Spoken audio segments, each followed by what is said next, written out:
bugufi Imana yo mu ijuru yonyine ikatuzahura mu gihe cyayo. Shuti bakundwa, icyo Uwiteka yatweretse icyo ari cyo, icyo Uwiteka dushakaho kandi arakidushakaho agasubira akatwereka kandi icyiza icyo ari cyo tugomba gukora, icyiza icyo ari cyo mu myaka yacu dusigaranye, icyiza icyo ari cyo mu minsi yacu yose dusigaranye, ngo nugukunda nukugendana n'Imana yacu, ngo tugakunda kubabarira, ngo tugakora n'ibyo gukiranuka, ngo tukicisha bugufi. Iryo jambo riganze mu mitima yacu Imana iriduhaye. Hari impamvu Imana izitanga ijambo buza buca mu gitondo kumva umutima wacu. Turabaramukije mwese mu izina rya Data Imana, babaza mwese ko mukomeye. Ndamukije bamwe bari hirya no hino, bamwe ni mwaramutse, abandi ni mwiriwe, abakuru n'abatoya ndabaramukije, kandi amahoro y'Imana agume aganze muri mwebwe mwese. Icya kabiri, muratubabarira tuzadusa nyine n'abahuze mu mirimo imwe n'imwe zituma wenda buri gihe tutaboneka ahangaha, ariko kandi iyo tutabonetse tuba turi mu bindi bikorwa bitandukanye by'umurimo w'Imana.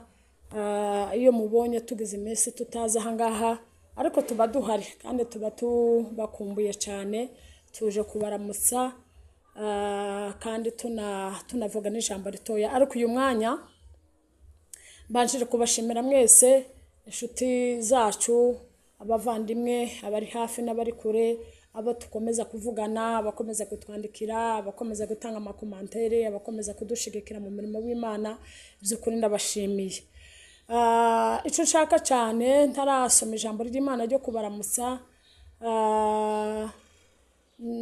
nagize igitekerezo cyo guhindura izina ry'iyicano yacu twari tugize iminsi dukoreraho. Twagaze tuganirira kuri channel ya Evangeliste Nyabitanga TV yacu, ariko kandi hari ijambo ryaje ku mutima binyemeza kuko ngomba guhindurira izina, kandi izina naryo ryari ryiza, ariko kandi wenda sinzi impamvu yatumye iryo jambo riza. Kenera kugira ngo mbaze mbamenyeshe ko tugiye guhindura izina twatekereje, Imana yadushize ku mutima kuko twokwita channel yacu cyangwa ikirambi cyacu, aho tuzaduhurira, aho tuzatwumvira Imana, aho tuzatuganirira, aho tuzatwumvira ijambo ry'Imana, aho muzamutanga ibiganiro byiza bidushigikira kwagura umurimo w'Imana. Twahinduye izina rya Evangeliste Nyabitanga TV yacu, twahinduye izina rivuga ngo Igitondo TV yacu. Hari Igitondo TV. Bakunzi bacu, turabizi ko mudukunda, natwe turabakunda iby'ukuri bihagazeho nk'ihame. Ndabizi ko mudukunda cyane pe cyane, ndabizi ko mudukunda, ndabizi ko mudukurikirana, ndabizi ko muduha inama, ndabizi n'umutima wanje urabizi. Rero hari impamvu by'ukuri ntazi yatumye iryo jambo riza, ariko iri zina twarihinduye, twavuze ngo reka turyite, kandi ndabizi namwe kuko mugishimira, rivuga ngo Igitondo TV. Igitondo TV. Uvuze gusa igitondo, hari ibitondo byinshi byiza, hari ibyo wabonye, hari ibyo wumvise, hari ibyo Imana yakugiriyemo neza, hari igitondo Imana yagutabaye, hari igitondo Imana yitamuruye kuri wowe urayibona, hari igitondo iwacu mu muryango, mu nshuti n'abavandimwe, hari igitondo tuzi dufite amateka Imana yagiye idutabaramo. N'ubu ngubu cya gitondo ntikirashira, ntikiraheka, n'ubu ngubu haracariho igitondo Imana izaguhindurira amateka. Hari igitondo Imana izakora imirimo n'ibitangaza. Hari byinshi abantu bagenda bahura nabyo, intambara, ibibazo, kugwara, gufungwa, kugwaza, kugira ibibazo byinshi nyine bigiye bitandukana, ariko kandi muri ibyo byose urimo, muri izo ntambara urimo, muri ibyo bibazo byinshi bikugarije, muri iyo misozi iterera. Muririmbyi aravuga ngo yewe wa musozi we, ngo wibwira ko ukurika imbere ya Zerubabeli. Hari umusozi, hari imisozi, hari uwanje mfite, nawe hari uwo ufite, hari uwo twatureba twese duhuriyeho, ariko nyuma y'ibyo bibazo, nyuma y'iyo misozi iterera itugoye, hari igitondo izuba rizarasa, hari igitondo cy'impundu. Bibiliya ivuga ngo hari igitondo. Rero n'umuririmbyi aravuga ngo hari igitondo tuzataramana n'abera bose twatandukaniye muri isi. Hari igitondo tuzaririmba, hari igitondo tuzahozwa amarira, hari igitondo tuzashima, hari igitondo impundu zizavuga, hari igitondo impundu zizavuga mu wawe, hari igitondo impundu zizavuga mu gihugu, hari igitondo kizavuga kizarasa mu muryango wawe, hari igitondo Imana izakugirira neza, Imana ikazaguhindurira amateka. Iryo ni ryo zina twahaye yicano yacu, kuko hari igitondo, ni igitondo TV. Bagaze banshakira kuri Evangelista Nyabitanga, musubire mugaruke kandi musubire mushakire mu gitondo TV. Hari igitondo TV. Bakunzi bacu, turabizi ko mudukunda, natwe turabakunda iby'ukuri bihagazeho nk'ihame. Ndabizi ko mudukunda cyane pe cyane, ndabizi ko mudukunda, ndabizi ko mudukurikirana, ndabizi ko muduha inama, ndabizi n'umutima wanje urabizi. Rero muri ugo meje nongeye kandi kubasuhuza.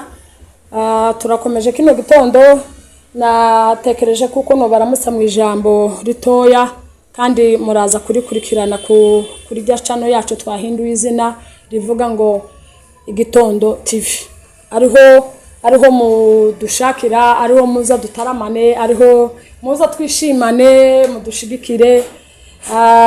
Ari abantu benshi bazaguma kunyandikira komandare zikanezeza cyane. N'ubundi mukomeze, hari n'abandi baza baje inbox bakambwira ati kino kintu ni cyiza, tuzabikora gutya, bizagenda gutya. Ndabashimiye, ukuri ndabashimiye kandi zakomeza mbashimire.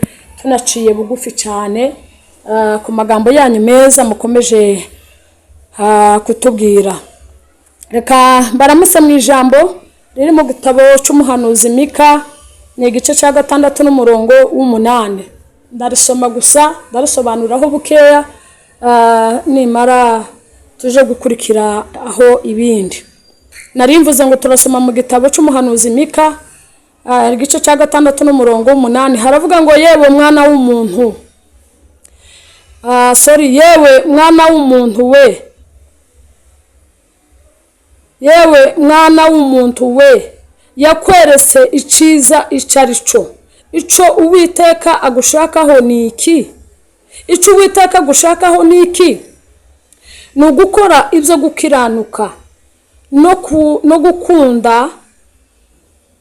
gukunda kubabarira no kugendana n'Imana yawe wicisha bugufi. Amen. Reka dusubiremo. Yewe mwana w'umuntu we, yakweretse iciza icarico. Ico Uwiteka agushakaho ni iki? Ni ugukora ibyo gukiranuka no gukunda kubabarira no kugendana n'Imana yawe wicisha bugufi. Amen. Reka tuganire umwanya mutoya muri iri jambo ry'Imana. Ijambo ry'Imana ryose ni ukuri.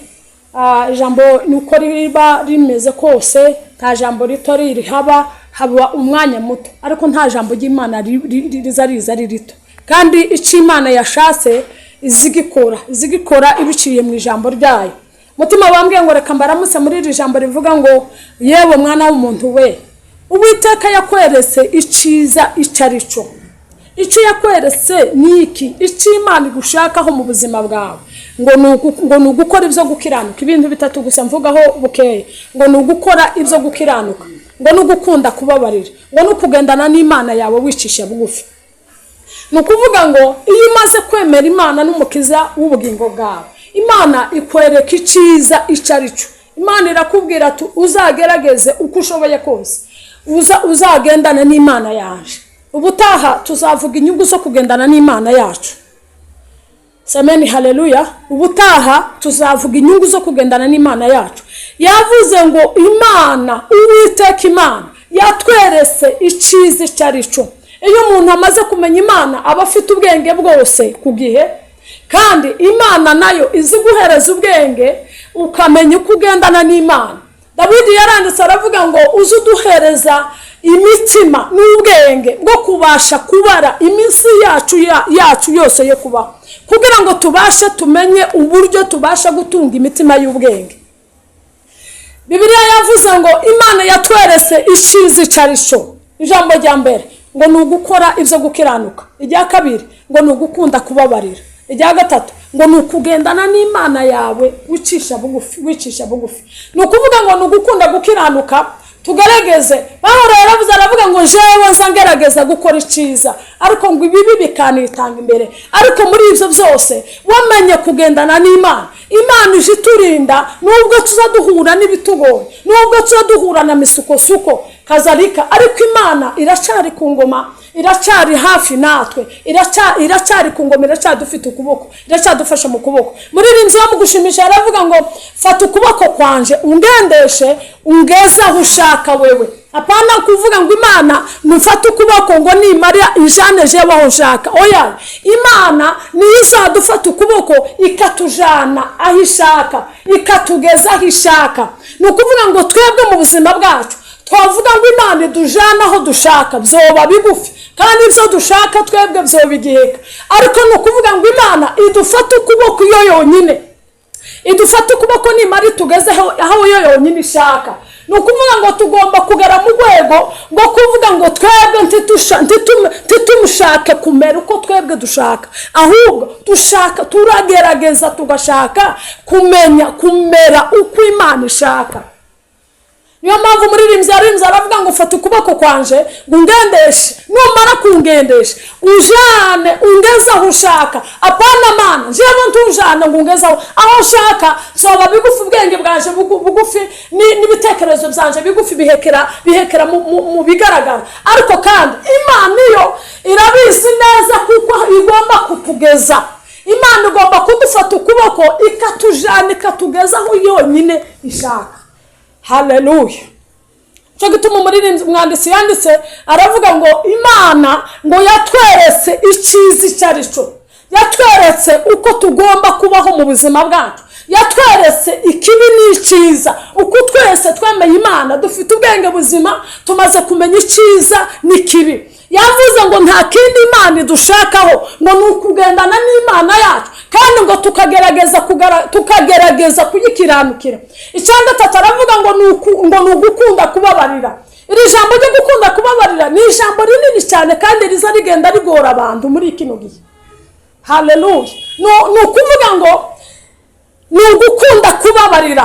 Iri jambo riraremereye, ryaradusinze riza ridutsinda kenshi. Hari igihe abantu uzuhura n'umuntu wenda akagukomeretsa umutima ukamuvuga ngo natanyaka imbabazi nje basimbubabarira. Ariko tugomba kugera mu rwego rwo kumenya kuko hari umuntu twakosheye, ukagera mu rwego rwo kumusanga kandi ukamenya kuko erega n'ubundi iyo ushaka kwihana, iyo ushaka no kugira ngo Imana ikubabarire, tuzuhagarara ku mbabazi zawe ngo uvuge ngo yaye ngubwo nakari wabambabaje ngo umupaka ari uza kunyaka imbabazi. Oya, tugomba kugera mu rwego rwo kumenya kuko jewe ngomba kugera mu rwego nabo bawunumva, ukagera mu rwego rwo kumenya kuko hari icyo bakosheye mugenzi wawe, ukagenda ukamubwira ati nyamara nubwo hari igihe uwundi muntu yonkomereza, hari igihe uwundi muntu yogukomereza, ariko wowe kubera batahuye ukamenya icyo Imana igushaka, kubera batahuye ukamenya icyo Imana igushaka mu buzima bwawe, ugomba kugera mu rwego rwo kurenza imbabazi zawe zikarenga uwaguhemukiye. Ubwo ataje kwaka imbabazi, wowe ukagera mu rwego rwo kumusanga ukamubwira ati nyamara nubwo bampemukiye ariko njyewe kubera nitahuye, ukamwaka imbabazi. Ni ukuvuga ngo nugukunda kubabarira, ngo no kugendana n'Imana yawe wicisha bugufi. Tugomba kugendana n'Imana yacu mu buryo bwarwo bwose, twahura n'ibibazo, twahura n'intambara. Muri rimzi aravuga ngo jewe ndi umukristo, ngo nawe igihugu cyose cyonseka, ariko ngo zakomeza mbo umukristo. Nukugendana n'Imana nubwo hari n'intambara, nubwo hari n'ibibazo, nubwo hari ibirusha, ariko kandi tugomba kugendana n'Imana yacu kandi twicishije bugufi, tukicisha bugufi. Muri rimzi aravuga ngo yewe nguza wicisha bugufi munsi y'ukuboko kw'Imana, ngo Imana izakuzahura mu gihe cyayo.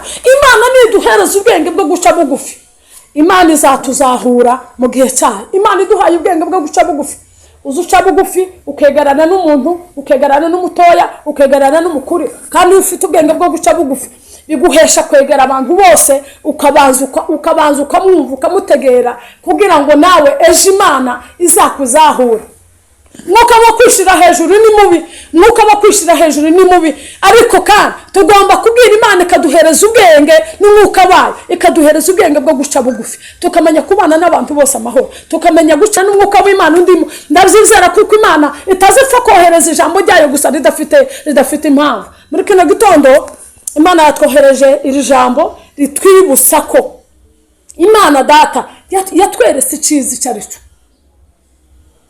Icyiza yarakitweretse, icyo tugomba gukora yarakitweretse, icyo tugomba kuvuga yarakitweretse, uko tugomba gukorera Imana yarakitweretse. Ni ugukunda gukiranuka, ngo no gukunda kubabarira, ngo no kugendana n'Imana yacu, ngo no guca bugufi. Ibyo byose Imana yarabitweretse. Nitugendana n'Imana yacu tukagerageza tugakiranuka, tukababarirana, ni ukuvuga ngo tugomba kubabarirana kuko natwe Imana izatubabarira. Nshuti bakundwa, nshuti zanje, abankunda naje abo nkunda, ndabizi Satani niyitwanga, ariko nta muntu wonanga kandi naje ntawe no kwanga. Satani niwo mwanzi wacu, nizitwanga n'ingabo zayo n'abayikorera, nibo bagira kantu ko kwangana, ariko kandi abafite Imana ndabizi ko munkunda, naje ndabakunda. Amahoro y'Imana gaze, ijambo ry'Imana ribaganze.